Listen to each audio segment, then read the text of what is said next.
Voilà, je crois que c'est la volonté parfaite de Dieu que nous puissions continuer ce thème que nous avons abordé rapidement pendant la prière du vendredi dernier, pendant le temps de la réunion de prière, et nous allons parler de la prière. Le Seigneur, par exemple, dans Jean chapitre 16, verset 24, des paroles puissantes. Jean chapitre 16, verset 24, « Jusqu'à présent, vous n'avez rien demandé à mon nom. Demandez et vous recevrez. Demandez et vous recevrez. » Allez-y comprendre quelque chose. Afin que votre joie soit parfaite. Je suis convaincu que la volonté de Dieu, c'est que nous puissions demander et que nous puissions recevoir. Amen. Et que notre joie soit complète, parfaite, qu'elle soit totale, qu'elle soit complète. Ce qui est bon, c'est de demander et de recevoir. Ce qui est parfois frustrant, c'est de prier et de ne pas voir l'accomplissement des prières. Beaucoup de gens prient, tous les religieux prient, mais prier et recevoir, bien-aimés, il y a des choses à savoir. Il y a des principes que nous allons mettre en place par la grâce de Dieu. Et le désir du Seigneur, c'est que nous puissions demander et que nous puissions recevoir. Amen. Recevoir. Parce que demander pour demander, ça ne sert à rien. C'est une perte de temps, c'est de la fatigue, c'est de la frustration. Et le désir du Seigneur, ce n'est pas que nous restions là complètement découragés, abattus. Nous allons voir quelques principes de base qui vont nous aider à améliorer notre temps de prière. Notre temps de prière. La Bible dit dans Éphésiens chapitre 1, verset 3, un passage qui va poser quand même un fondement. Éphésiens 1, verset 3, il dit « Béni soit Dieu le Père de notre Seigneur Jésus-Christ, car il nous a comblés de toute bénédiction de l'Esprit dans le monde céleste, en raison de notre union avec Christ. » Il est en train de nous dire que nous sommes déjà bénis. La réalité, c'est qu'il dit que nous sommes bénis de toutes sortes de bénédictions dans le monde céleste. La réalité qui est derrière cela, c'est que nous vivons dans deux mondes. Qu'on le veuille ou pas, nous avons un monde qui lui est spirituel, invisible à nos yeux. Et puis il y a ce monde naturel, physique, que nos yeux voient et que nos pieds foulent. Vous voyez? Et entre ces deux-là, il faut absolument qu'il y ait comme, on va dire, un moyen de les relier tous les deux, comme un pont. Et c'est seulement la prière qui peut nous aider à pouvoir passer du monde spirituel pour ramener ce qui nous a déjà été donné, ce dont nous avons été déjà comblés dans les lieux spirituels. Vous voyez? Le Seigneur n'est pas en train d'attendre notre prière pour dire « Tiens, je vais peut-être faire quelque chose. » Non. Il est en train de dire ceci. Avant même que nous demandions quoi que ce soit, il a déjà tout prévu. Est-ce que c'est étonnant de la part de Dieu? Il crée, amen, et puis après, il fait marche arrière et il marche avec nous. Mais tout est déjà là. Nous avons déjà été comblés de toutes sortes de bénédictions. Et il est dit de toutes sortes de bénédictions. Vous voyez? Parfois, nous sommes là en train de dire, Seigneur, vas-y, fais quelque chose, fais ceci. Ben, le Seigneur dit, mais attends, on a déjà tout. Vous voyez? On a déjà tout. La vraie question, c'est, mais pourquoi est-ce que je ne peux pas entrer en possession de ce qui m'est déjà promis? De ce qui m'est déjà promis. Nous devons absolument récupérer ce que Dieu nous a déjà mis à part, mis de côté, dans le spirituel. Dans le spirituel. Amen. Et vraiment, ce qui va nous aider à faire cela, c'est notre foi. Pour amener dans nos réalités physiques, matérielles, visibles, ce qui est déjà dans l'invisible. Vous voyez? Dieu ne ment pas. Dieu ne ment pas. Quand on prend par exemple la création, Dieu n'a pas attendu de créer Adam et Ève pour dire, mais tiens, où est-ce que je vais les mettre? Non. Il est plus intelligent que nous, vous voyez? Il a déjà tout prévu. Comme quand un bébé doit venir à la naissance, vous voyez, les parents ne sont pas stupides. Ils préparent tout à l'avance. Qu'est-ce que vous pensez de Dieu? Il avait tout prévu. Si vous remarquez déjà, il a tout préparé là. Et puis c'est quand tout était mis en place, en ce moment-là, il crée l'homme et il le pose dans le jardin. Mais il avait déjà prévu le jardin. Vous voyez? Tout était prévu.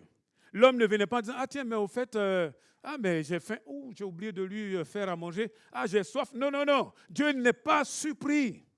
S'il vous plaît, Dieu ne nous attend pas pour nous bénir. Nous sommes déjà bénis. La réalité, c'est que nous devons tendre la main pour aller récupérer ce que Dieu nous a déjà donné. Et c'est là que nous avons des problèmes. Voyez? C'est là que nous avons des problèmes. Nous n'avons pas à demander à Dieu de descendre à nous. Il dit, mais attends, tu me demandes de descendre. Tout est déjà fait. Tout est déjà préparé. Tout ce qu'il nous demande, c'est d'être de ceux qui osent, voyez, et qui tendent la main de la foi, pour se saisir de toutes ces choses que le Seigneur nous a déjà données. Et vous connaissez, je n'ai pas le temps de lire tout le verset, je vais aller à l'essentiel. On n'a pas beaucoup de temps et c'est bien de rester assez on va dire, synthétique. L'Épître aux Hébreux, chapitre 11, donc on va dire l'Épître de la foi, nous dit, la foi, c'est une façon de posséder ce qu'on espère.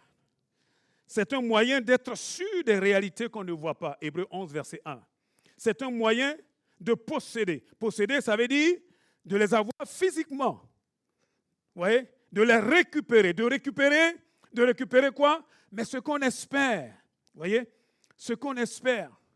Espérer, là, ce n'est pas une attente passive.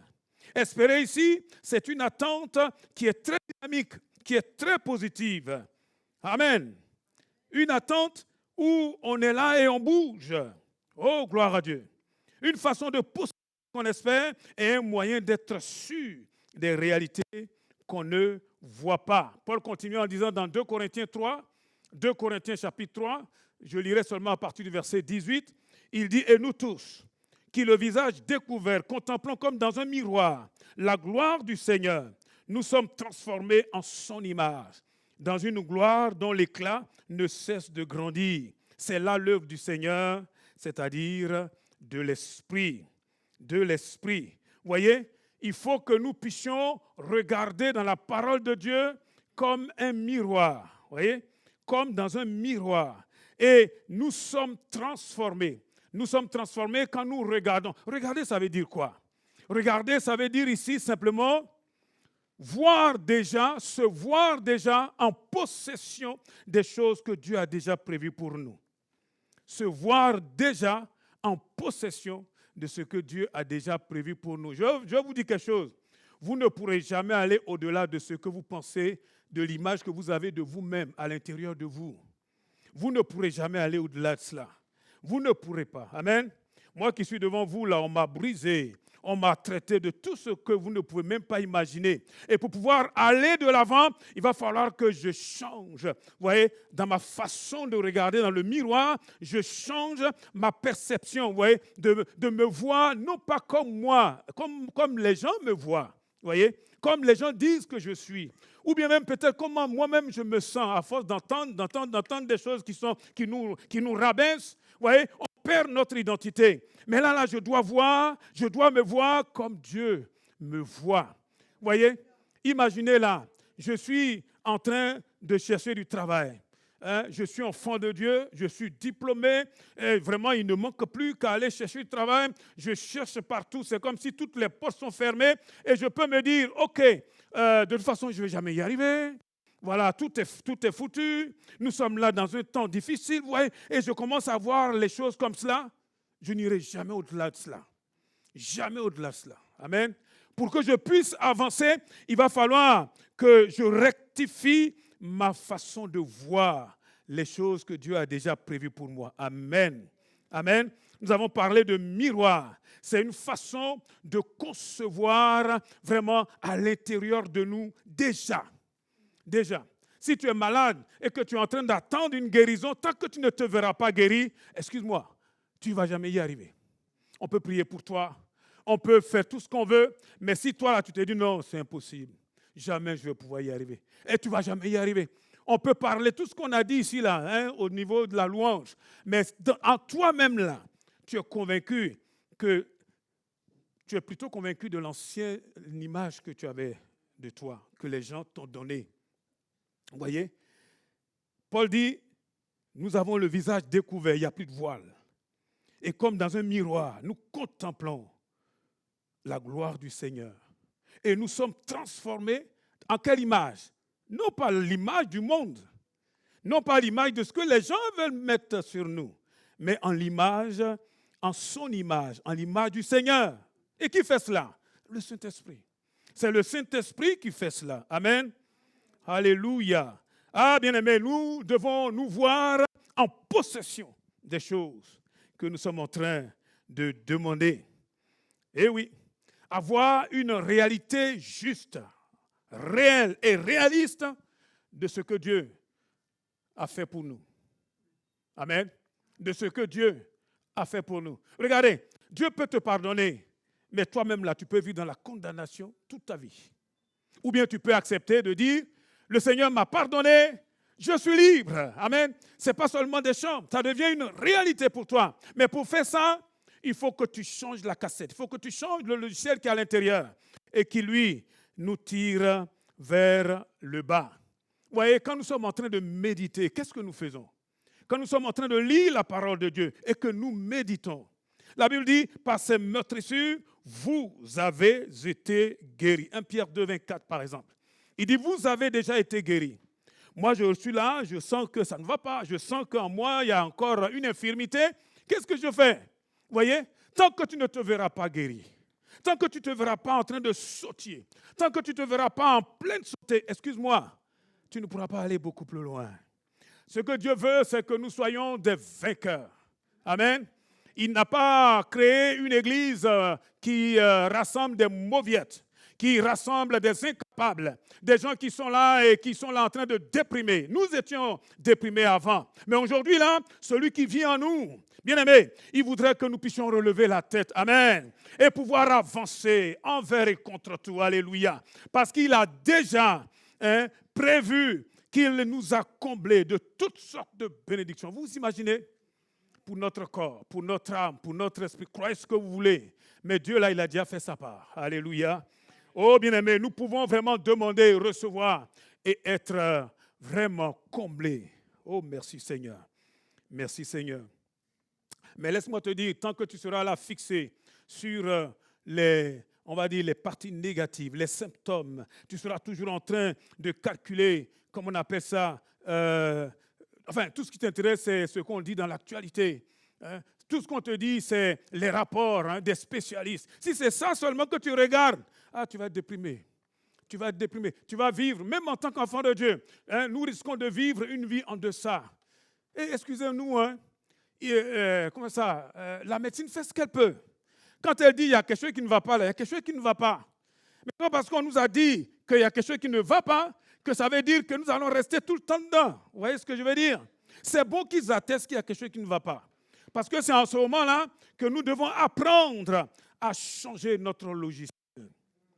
Oh Seigneur, aide-nous vraiment à marcher dans ce pouvoir de conception intérieure.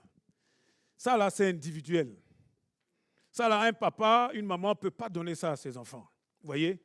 C'est une approche personnelle. Une approche où on est seul avec le Seigneur. Alléluia. Ce que Dieu veut, c'est que nos yeux ne se détournent pas du Seigneur et de ses promesses. Peu importe ce que les gens racontent.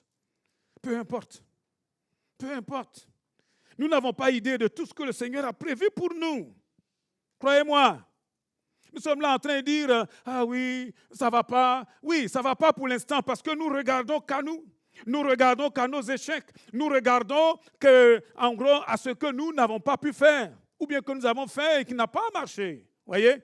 Ce que le Seigneur voudrait que nous puissions regarder, c'est à lui et à ses promesses. Peu importe tout ce qui se passe autour. Gloire à Dieu. Quelqu'un peut-il dire Amen? Oh, merci Seigneur. Alléluia. Alléluia. Bien-aimés, quand nous prions là, il va falloir, vraiment je prie pour moi-même, que je change de façon de prier. Le Seigneur Jésus disait, quand vous priez, ne soyez pas comme des païens.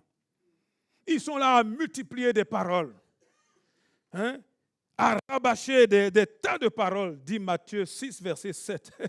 Ça m'a fait sourire. Dans vos prières, ne rabâchez pas des tas de paroles, à la manière des païens. Ils s'imaginent qu'à force de paroles, Dieu les entendra. Il dit, ne les imitez pas. Ne les imitez pas. Ce n'est pas la quantité de paroles. Ce n'est même pas des paroles sophistiquées. Il n'y a pas de formule. Il n'y a pas de formule. Amen. Les 7 fils de Séva dans Acte 19, ils avaient des formules au nom de Jésus-Christ que Paul prêche. Ça ne marche pas. Hein? Ça ne marche pas. Eh oui, Jacques nous dit au chapitre 5, verset 5, la prière fervente du juste est efficace. Dans la version du Semeur, il est dit, quand un juste prie, sa prière a une grande efficacité. Arrêtons des formules creuses. Arrêtons là d'être en train de réciter des choses. Vous imaginez? Ça ne va pas, quoi. Là, j'ai ma fille là, qui vient me voir, et puis elle est là, elle veut me demander quelque chose, et puis elle est là. Oui, j'ai l'honneur de solliciter. Ben, je lui donne des baffes. Je dis, mais attends, il y a quoi? Tu es malade? Hein? Je vous prie de bien vouloir. Quoi? Mais c'est ce que nous faisons. C'est énervant.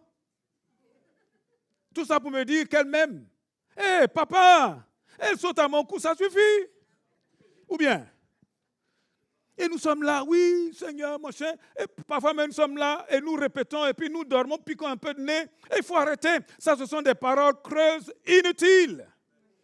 Inutiles. Ça nous fait perdre du temps. Et vous savez quoi? Il faut dormir. Et vous avez remarqué comment Jésus priait? Vous n'avez pas remarqué? C'est impressionnant quand même. Hein? Jésus, là, devant la tombe de Lazare, vous le voyez là, en train de rouler par terre. Oh mon Dieu, dans quoi je me suis mis? Il va, il vient. Il dit, mais attendez, vous ne pouvez pas me donner un cas un peu plus. Non. Il dit même, j'ai osé parler même, non pas pour moi, mais pour ce peuple-là. Hey. Sa prière, c'est 2 mots. Lazare, come forth, allez, sors. C'est tout. Sors! S'il vous plaît, changeons le logiciel. C'est une perte de temps. Ce n'est pas parce qu'on va prier longtemps que ça va changer, non. Ce qui est important dans cette affaire-là, c'est la qualité de la relation que j'ai avec Dieu. La qualité. Et c'est une relation qui doit être toujours constante. Constante. Or, nous, notre problème, c'est, avouons-le, je le dis pour moi aussi, on court vers le Seigneur uniquement lorsque nous sommes vraiment dans un gros problème. C'est ça notre problème. On attend d'être vraiment dedans pour prier. Et heureusement que Dieu est fidèle quand même. S'il vous plaît, la prière, ce n'est pas une question de performance. Il n'y a pas de performance. C'est par grâce que nous avons été sauvés, bien-aimés. Par grâce. Vous savez ce que c'est que la grâce? C'est quelque chose qu'on ne mérite pas. Et nous avons simplement qu'à tendre la main pour prendre ce que nous ne méritons pas. Humblement. La grâce, c'est vraiment la grâce de Dieu. Et la prière n'est pas là pour dire, ah oui, plus je vais prier, moins je vais prier, plus fort je vais crier, ou bien les formules. Non. Ce qui est important quand nous sommes dans la prière, c'est mon amour. Mon amour pour Dieu. C'est ça qui est important. La confiance que je mets en Dieu. La confiance. Alors que tout autour de moi, c'est une tempête. Mais j'ai confiance en toi, Seigneur. Amen. C'est ça qui est important. Regardez, les disciples là, les 12 là, le Seigneur leur avait donné le pouvoir, l'autorité d'aller, de chasser les démons, de libérer les captifs. Il dit même de ressusciter les morts. Et ils sont partis, hein, et ils l'ont fait. Mais quand on arrive dans Matthieu chapitre 17, par exemple, je vous fais rapidement un peu le résumé de la question, enfin, disons, de ce passage-là. C'est que juste avant, il y a justement la montagne de la transfiguration. Donc Jésus, il va monter avec Pierre, Jacques et Jean, donc à la montagne de la transfiguration. Et pendant ce temps, le reste là, ils sont donc dans la vallée là, et ils sont en face à une question difficile. Matthieu 17, verset 14, je lis rapidement. Lorsqu'il fut arrivé, donc au moment où ils descendent, près de la foule, un homme vint se jeter à genoux devant Jésus et dit, « Seigneur, aie pitié de mon fils, qui est lunatique, c'est-à-dire il est épileptique, et qui souffre cruellement. Il tombe souvent dans le feu et souvent dans l'eau. Je l'ai amené à tes disciples, ils n'ont pas pu le guérir. » Verset 17, s'il te plaît. Jésus s'exclama alors, « Jean, incrédule et infidèle à Dieu, jusqu'à quand devrais-je encore rester avec vous? Jusqu'à quand devrais-je vous supporter? Amenez-moi l'enfant ici. » La suite, Jésus commanda avec sévérité au démon de sortir et immédiatement celui-ci sortit de l'enfant qui fut guéri à l'heure même. La suite.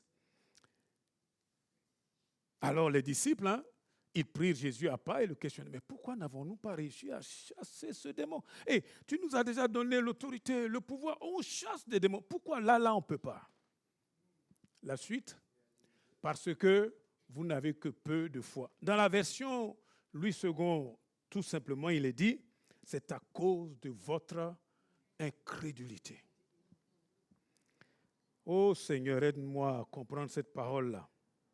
Oui, parfois vous priez comme ça, il y a certains cas, ok, c'est un petit mal de tête, allez viens là, on va prier pour toi. Pourquoi? Parce que j'ai l'assurance que tu vas guérir. Mais quand tu te retrouves devant parfois des situations difficiles, les disciples n'avaient pas encore vu ça. Un démon qui jette l'enfant dans le feu et qui le rend épileptique, et ils étaient impressionnés. Impressionnés parce qu'ils voyaient. Et leur sens là ont commencé à amener l'incrédulité. Ça veut dire quoi? Ça veut dire que notre problème, c'est que parfois lorsque nous sommes en train de prier, même lorsque nous avons de la foi, il y a toujours une dose d'incrédulité. Et la dose d'incrédulité, là, vous savez ce qu'elle fait? Elle neutralise, elle annule tout ce que tu as fait là comme foi. C'est ça le vrai problème. Oh Seigneur.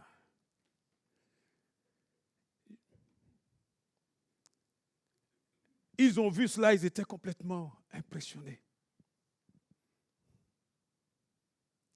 Et la suite, il dit, non, c'est au verset 21. Il dit, je vous le dis en vérité, si vous aviez de la foi comme un grain de sénévé, vous diriez à cette montagne, transporte-toi d'ici, et elle se transporterait, rien ne serait impossible. Il y a une autre version, d'autres versions telles que Louis II qui rajoute, ce n'est pas dans toutes les Bibles, mais vous le voyez, il est dit, mais cette sorte de démon-là ne sort que par le jeûne et la prière. Cette sorte de démon-là ne sort que par le jeûne et la prière. Ah bon? Donc avec le jeûne, je peux forcer la main de Dieu? Pas du tout. Pas du tout. En fait, quand je jeûne, qu'est-ce qui se passe? C'est moi qui apprends à discipliner mes sens. J'apprends à discipliner mon corps. J'apprends à aligner, si vous voulez, mes sens, à se soumettre à la parole de Dieu. C'est pas ce que je sens là qui est important. C'est pas ce que je ne ressens pas. Et honnêtement, il nous est arrivé de nous retrouver vraiment devant des situations, même ici, qui sont honnêtement, humainement insurmontables. C'est vrai. Mais le Seigneur nous dit, hey, vous prierez pour les malades, vous imposerez les mains aux malades. Nous, qu'est-ce qu'on doit faire? Ne pas nous laisser impressionner. Sinon, vous savez quoi? Le doute, l'incrédulité vont s'immiscer et là, nous commençons à avoir des problèmes. Bien aimé, que l'incrédulité n'annule pas ta foi. Vous voyez? Le Seigneur ne leur reproche pas la foi, même dans l'autre version, il dit, vous n'avez que peu de foi. Mais il dit même si vous avez la foi comme un grain de sénévé. Donc, ce n'est pas la quantité de foi qui est importante.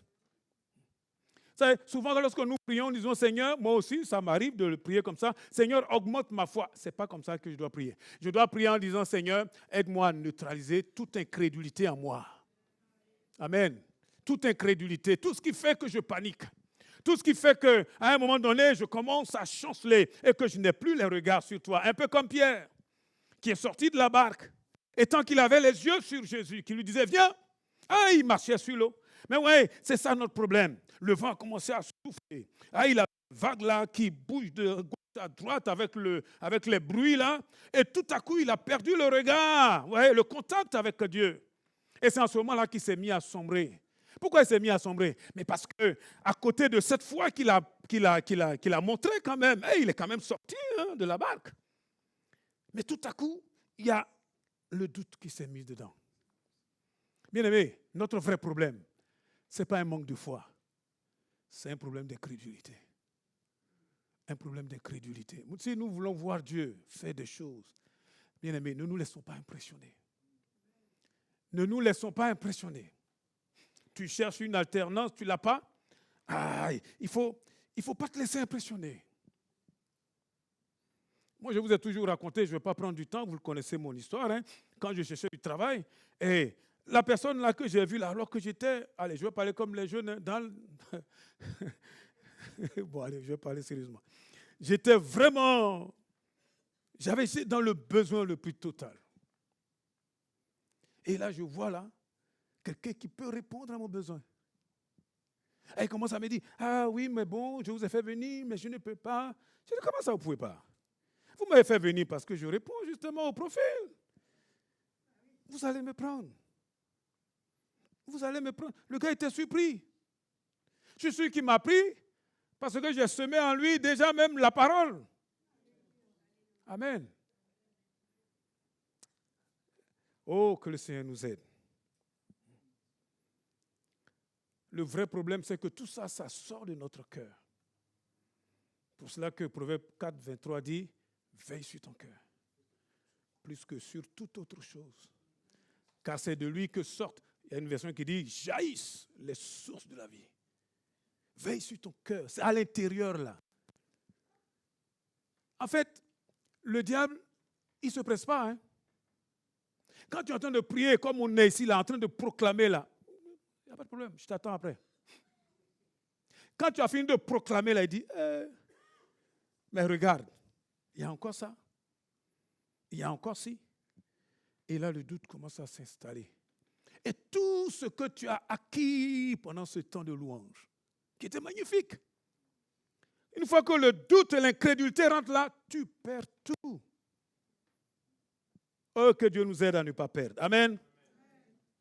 Veillons sur notre cœur. Parce que c'est de l'abondance du cœur que la bouche parle. Ça sont les paroles de Jésus. Par exemple, dans Matthieu 12, verset 34. De l'abondance du cœur. Eh oui. Et Jacques dit, Jacques 1, verset 6, pour ceux qui prennent note, il faut que celui qui la demande, demande avec foi, sans douter. Car celui qui doute ressemble aux vagues de la mer agitée, soulevée par le vent. Il dit qu'un tel homme ou une telle femme ne s'imagine pas obtenir quoi que ce soit du Seigneur. Son cœur est partagé. Il est inconstant dans toutes ses voies. Oh Seigneur, ne laissons pas le diable nous voler toutes les grâces que le Seigneur a prévues pour chacun d'entre nous. Amen. Et dis à ton voisin, protège ton cœur, mon frère, ma soeur. Protège ton cœur. Protège ce qui est à l'intérieur. Protège. Je vous ai déjà raconté aussi cette histoire-là. Un jour en Afrique, il y a un missionnaire qui était là et qui a vu une grosse blatte. C'est des sortes de, je ne sais pas moi, d'insectes. Enfin, c'est large comme ma paume là.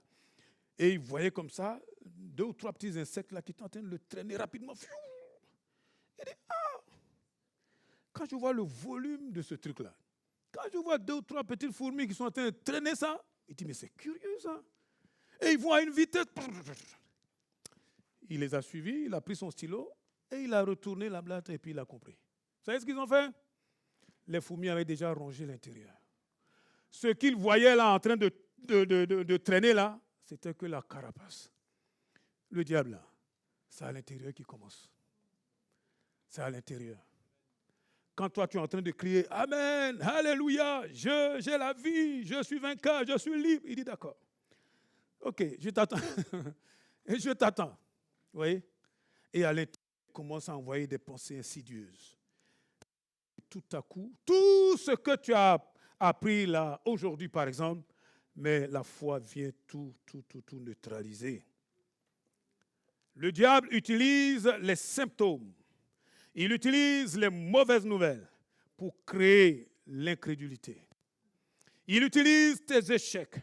Il utilise les choses qui ne vont pas. en disant, regarde, tu pries là depuis combien de temps, mais regarde, et sois réaliste. Et il a un plan terrible. Je vous ai dit, nous marchons dans le monde. C'est pas parce qu'on a prié tout de suite là que ça vient. Hein. Je vais vous en parler tout de suite si vous voulez. Ouh, le temps passe vite. Il dit, puisque tu as prié, tu ne vois pas encore quelque chose. Ça veut dire qu'il ne se passe rien dans le spirituel. Voici son argument. C'est un argument terrible. Il dit, tu as prié là, jusqu'à présent tu n'as encore rien vu, il ne s'est rien passé. Ce n'est pas la peine d'attendre. Je vous rappelle que dans Daniel, vous lirez chapitre 9, chapitre 10, quelque part là-bas. Daniel a prié.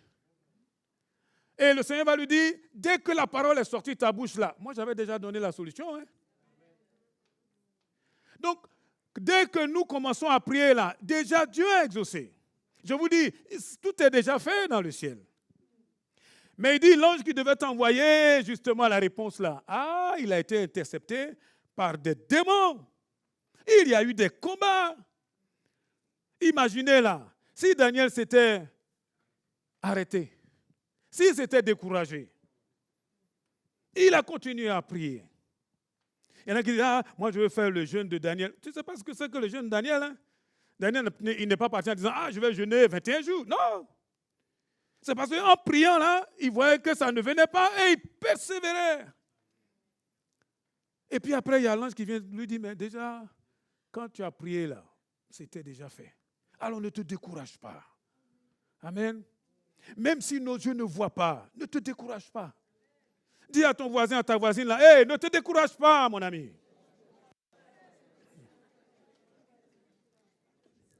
Vous voyez, protéger son cœur, c'est véritablement mettre comme une clôture pour que rien de souillé là ne vienne tirer notre pensée vers des choses qui ne sont pas à la gloire de Dieu.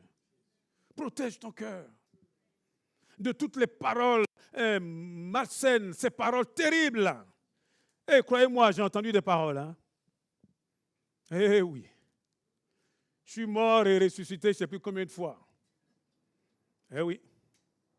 Si je voulais écouter ce que tous les autres là disaient de moi, faisaient de moi, je ne serais pas devant vous. Mais à un moment, il y en a marre.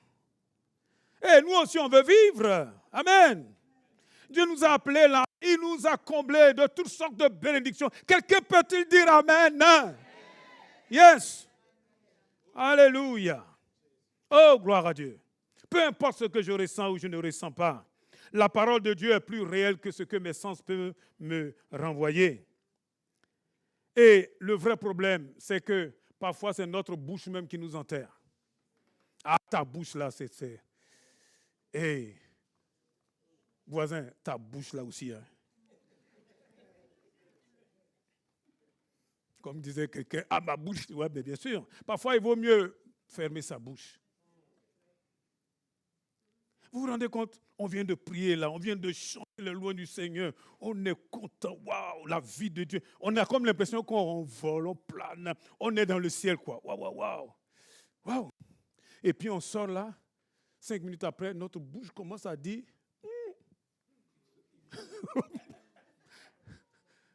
Yo, Seigneur.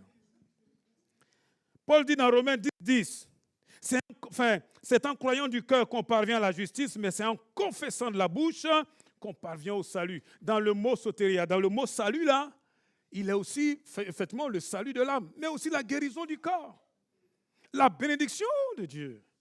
Eh oui. Et Jacques, lui, il va encore plus loin. Jacques chapitre 3. Il dit que la langue est un tout petit gouvernail, et qui est un petit organe, mais qui se vante de grandes choses. Jacques 3, versets 4 à 5. Il dit, vous voyez le gros bateau là, c'est un petit gouvernail là qui permet de piloter. Waouh! Pour ceux qui sont déjà allés en croisière, vous êtes dans ces mastodontes là, mais c'est énorme! 16 étages, 20 étages, on se demande comment ça peut flotter. Et vous allez voir là, le capitaine qui est devant là, qui fait son truc là, il a un petit truc là, il fait comme ça, on dirait un joystick. Et c'est le gros bateau là qui suit. C'est incroyable.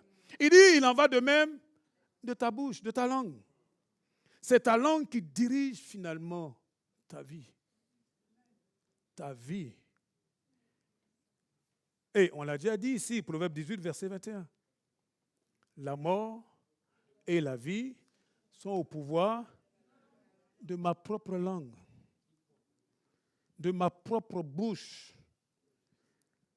Il dit, vous aurez à vous rassasier des fruits, votre langue aura produit. Ouais. Et nous ne pouvons pas libérer la foi sans la parole. Il faut proclamer. Il faut que ça sorte. Vous voyez? Jésus, encore une fois, hein, devant la tombe de Lazare, il pouvait être en train de dire, ouais, je pense bien. Hein. Oui, je pense. Lazare, il va falloir qu'il sorte. Hein. Il va falloir qu'il sorte. Non. À un moment donné, il crie, Lazare, sors! La bouche. La bouche. Mais il ne faut pas confesser la défaite. Amen. Oui, on peut être, et c'est ça qui est extraordinaire, on peut être en train de croire et en même temps confesser des choses qui annulent complètement tout ce que nous avons cru. Ah non, je ne vais jamais m'en sortir. Ah, c'est trop dur pour moi. J'ai des étudiants là, ils ont suivi le cycle, ils sont pratiquement au bout. Hein? Oh mon Dieu. Il reste combien? Peut-être 2 mois. Il y a un jeune là qui vient et qui dit, non, monsieur, moi, je vais m'arrêter. Tu veux quoi? Il y en a un là, je lui ai dit, mais pourquoi tu veux arrêter? Il dit, parce que ma copine m'a...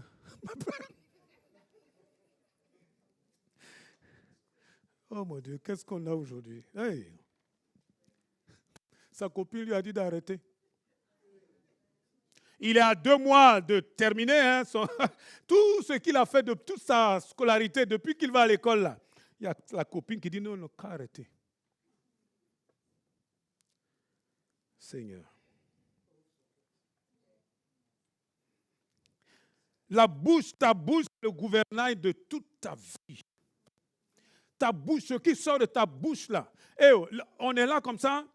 Je vous ai déjà dit ça. Quand on est en groupe, on est en train de faire une réunion. Et ça tourne, surtout quand on est dans les cellules. Ça tourne, chacun parle. Et puis il y a un qui est là, il ne parle jamais. Il est dangereux ce gars-là. Ou cette femme-là. Chacun parle. Quand ça arrive à son tour, à un moment donné, tout le monde dit, hey, dis quelque chose. Dis quelque chose, parce que tu es dangereux. Ouais. Il faut parler. Et dès que la personne commence à parler, on dit, ah, d'accord, on t'a déjà classé. Dès que ça sort, c'est de l'abondance du cœur. On t'a déjà classé.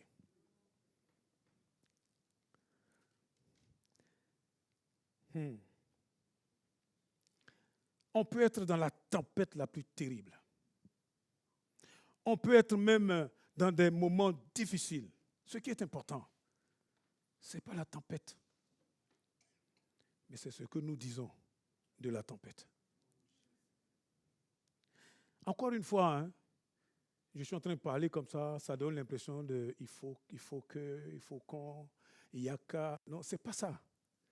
Mais tant que nous serons là focalisés sur la tempête, bien aimés, nous allons rester comme nous sommes. Pour que nous puissions vraiment recevoir ce que Dieu a déjà prévu pour nous et que notre joie soit parfaite, il va falloir rentrer dans la tempête. Avec une autre tempête, celle-là, c'est la tempête de la parole de Dieu. Dis Amen quand même. Amen. Dis Amen encore. Amen. Alléluia. Dis encore Amen. Amen. Gloire à Dieu. Oh, merci Seigneur. Et c'est la bouche qui libère notre autorité. Notre bouche, elle libère notre autorité. Elle libère la force que le Seigneur a mise en nous. Elle nous libère. Amen. Quand ça ne va pas, on dit peu importe là ce qui se passe. Alléluia. Savez-vous que notre foi a une voix? Il faut que la foi parle. La foi. Il faut parler la foi. Vous voyez? Il ne faut pas parler de nos inquiétudes, il faut parler de la foi. Il faut dire ce que Dieu dit. Il faut confesser. Confesser, c'est dire, se mettre en accord avec ce que Dieu dit. Seigneur, moi, je ne suis pas en forme, mais ta parole dit que moi, je suis guéri, que j'ai été guéri. Il ne dit même pas je serai guéri. Il dit vous avez déjà été guéri. 1 Pierre 2, 24. Vous avez été déjà guéri. Et pourtant, là, je regarde dans mon corps, là, waouh, c'est chaud, c'est compliqué. Il faut parler sur toi-même. Parle à tes membres. Et ne t'arrête pas. Continue de parler. Continue de parler. Une fois, j'ai entendu des chrétiennes, là, des religieuses là, qui disaient faisons vite le culte là. Quand on va finir, on va aller en gros s'occuper de nos affaires. Aller chercher d'autres solutions. Mais si tu peux aller chercher d'autres solutions, pourquoi tu viens au culte? Oui. Mais ça trahit ce qui était au fond, en fait. Le Seigneur nous demande de tenir ferme. Je termine avec ça, le temps est bien passé. Dans Éphésiens 6, verset 13, c'est pourquoi prenez toutes les armes de Dieu afin de pouvoir résister dans le mauvais jour et tenir ferme après avoir tout surmonté. Tenir ferme. Vous voyez? En gros, tu remportes la victoire, mais ce n'est pas fini. C'est-à-dire que tu es en train de prier là. Quand tu as dit Amen là, ce n'est pas fini. C'est là même que le combat commence. Quand tu dis j'ai fini de prier là, c'est là que le vrai combat commence. Pourquoi? Parce que c'est en ce moment-là que les ténèbres viennent pour essayer de t'assaillir de partout, pour enlever ce que toi tu as déjà prié. C'est ça la réalité. Et c'est là que nous commençons à dire, ouais, bon, après tout. Et il nous dit de tenir ferme après avoir prié, après avoir tout surmonté. Il faut tenir ferme. Il faut persévérer. Amen. Il faut persévérer. Ce n'est pas parce que nous ne voyons pas qu'il ne se passe rien. Encore une fois, si on prend le cas de Daniel, ce n'est pas parce que nous ne voyons pas qu'il ne se passe rien. Ces deux mondes, vous voyez, il se passe quelque chose là, mais nous là, nous devons tenir ferme. Et dis à ton voisin, à ta voisine, tiens ferme. Ne te relâche pas. N'abandonne pas. Tiens ferme. Et la Bible dit, résistez-lui avec une foi ferme et il s'enfuira. Amen. Eh oui, quand tu vas commencer à parler, il va vouloir aussi parler. Toi, tu continues à parler encore. Plus fort. Plus fort. Amen. Et tu verras que c'est lui qui va prier. C'est lui qui va prier. Vous tous qui êtes assaillis là par des pensées d'oppression, il y a parfois comme si les démons là se sont donné la main et ils viennent là sur ta vie. Là. Il faut leur résister. Ferme dans la foi. Amen. Et quand c'est comme ça, là, ce n'est pas la peine de dire je vais prier dans mon ventre, à l'intérieur. Non. Il faut relâcher la bombe. Amen. Alléluia. Je suis enfant de Dieu. Alléluia. Oh, gloire à Dieu. Tiens ferme, tiens ferme, tiens ferme. Et le temps que tu es en train de persévérer là, tu sais, celui qui va se fatiguer, c'est le diable. Je vous ai toujours dit, c'est une question de celui qui va relâcher le premier. Le diable, il te résiste, tu lui résistes. Il te résiste, tu lui résistes. Quand il voit que tu es trop sûr de ton affaire, il a d'autres choses à faire. Il a d'autres choses à fouetter. Dès qu'il voit que tu lui résistes, il te laisse, il s'en va. Vous voyez? Mais si la première fois déjà, toi tu dis, oh là là, c'est fini, je suis mort, oh c'est terminé, oh ce coup. Il dit, d'accord, ok. Il met un autre là sur toi et puis il s'en va s'occuper d'autres choses. Que le Seigneur nous donne d'être vraiment spirituellement agressif. Amen. Agressif. Bien-aimé.